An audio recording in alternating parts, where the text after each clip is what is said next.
আজকের ক্লাসটি কিন্তু ইংরেজি নিয়ে এবং ইংরেজিতে যারা অনেক দুর্বল এবং ইংরেজি নিয়ে যারা অনেক ভয়ে আছে আজকের ক্লাসটি করবেন আপনি, আপনার ইংরেজি কিন্তু অনেক ভয় দূর হয়ে যাবে। সো এমন গুরুত্বপূর্ণ একটা ভিডিও, কথা না বলে আগেই চলে যায় ক্লাসে। ভিডিওটি সম্পূর্ণ দেখবেন, ইংরেজি নিয়ে কিন্তু অনেক ভয় দূর হয়ে যাবে।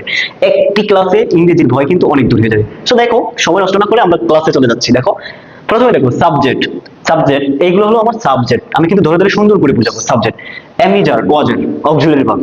এমিজার প্রেজেন্ট টেন্সে ব্যবহার করা হয়, ওয়াজার পাস্ট টেন্সে ব্যবহার করা হয়। হ্যাভ হ্যাজ প্রেজেন্ট টেন্স নির্দেশ করে, have plural, has singular. Do does verb.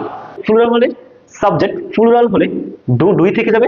Subject singular হলে ভার্বের সাথে ডুর সাথে এস বা ইয়ে যুক্ত হবে। সো দেখো, সাবজেক্ট আই, সিঙ্গুলার, আই কিন্তু সিঙ্গুলার, আমি একজন।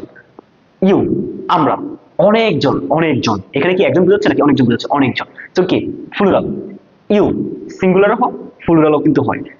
হি সি সিঙ্গুলার, সে যায়, আদিবা যায়, এটা কি সিঙ্গুলার।